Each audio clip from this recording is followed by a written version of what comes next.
back, everybody. I'm really excited to bring Coffee Chat with CASASC back to Instagram.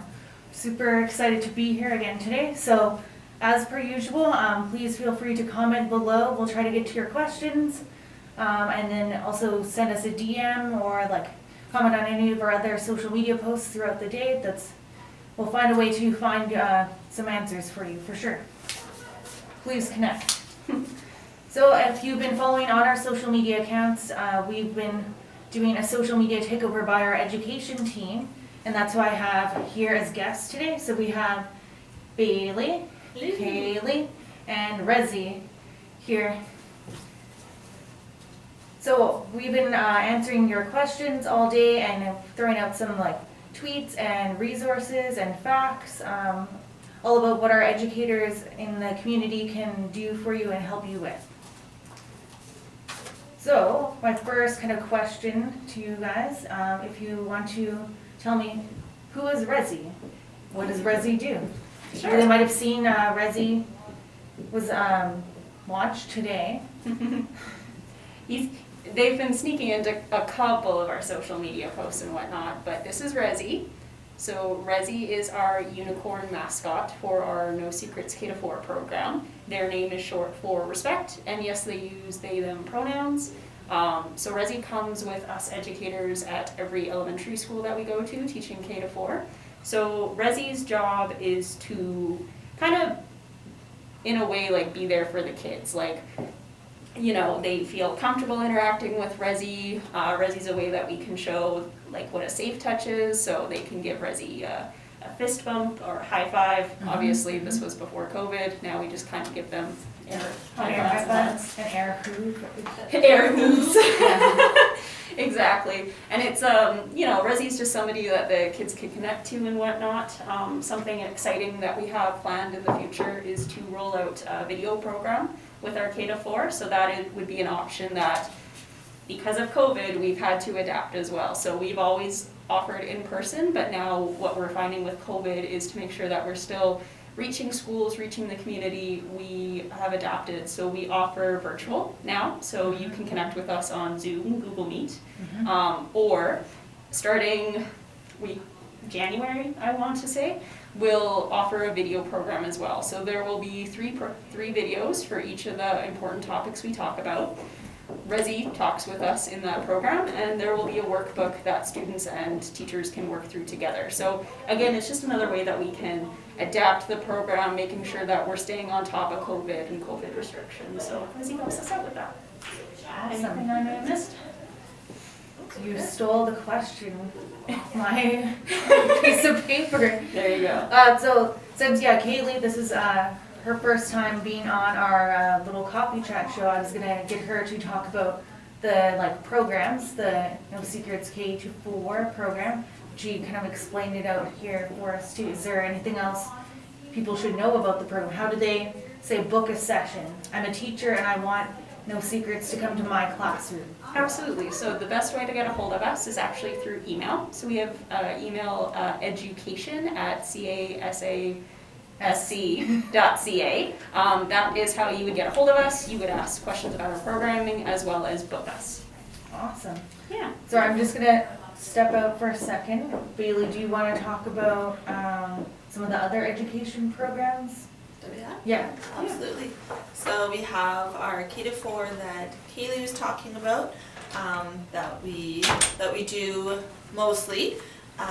So our goal is to hopefully have all the elementaries from K-4, all the kiddos be educated with that child abuse prevention program, so that the next program that we'll be introducing is it 5 to 8.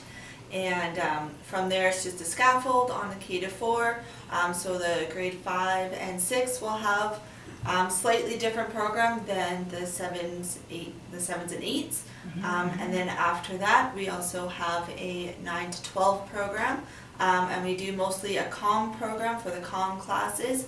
And we talk a lot more about consent, healthy relationships, sexting, a little more about bullying, all those intense topics that our K-4s don't really get, that are older kids need and can help them further in their life. So those are all in development and pretty excited about them.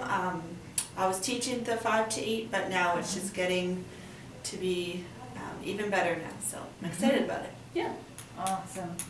I missed one segment, so I don't know if you remember, longtime viewers, but we had BYOM, so bring your own mug.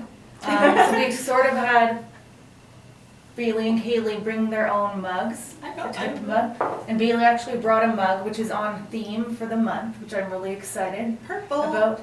And that's usually where, yeah, I would get you to bring a custom mug from your home and then explain a cool fact about it. So sweet. This one you've seen before, it's not a surprising new mug or anything. But what do you have over there? What does that look like? So I have a mug here.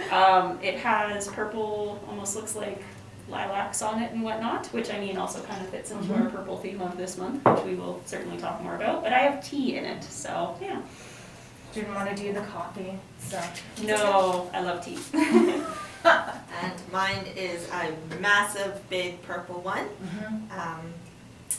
And it is purple for a reason, because this month is Family Prevention Violence Month, and we're all wearing purple, and I thought bringing my purple mug today would encompass that theme. So I'm excited to drink out of a purple mug with delicious coffee in it. Not tea, coffee. So we're gonna roll forward to some questions that have been submitted kind of throughout the day. Like we explained at the top, we've had viewers sending in questions on Facebook, Twitter, and Instagram, and also through email to us throughout the day. So we're gonna try to answer a few that have been submitted. So let's see what we have here. Okay, here's one. What do I do if I suspect a child is being abused? So there isn't like much context there, if it's in a school or like a home or something, but you can answer how you'd like. Do you mind if I go first, or you want to jump on it? I can go. So what do you do if a child is being, or suspect a child is being abused? This is super important, as something that Kailee and I encompass in our No Secrets program. But if you're an adult, let's say, and you don't know, and let's say a child does come up to you and you're a safe person, these are some of the things that can make you think they're suspected of being abused. So always remember to use your instincts. You have those as a guide. Ask yourself whether anyone else has witnessed this behavior and if they would feel uncomfortable. Does interactions between your child and the adult seem odd? Does the child seem uncomfortable around other people, let's say like a different family member or a cousin? Has anyone else noticed or commented on the adult's behavior that's around this child? And does weird behavior seem to happen all the time or too often? So those are some things if you suspect a child is being abused. Those are a couple things that To keep in mind. to keep in mind. Okay. Yeah, absolutely.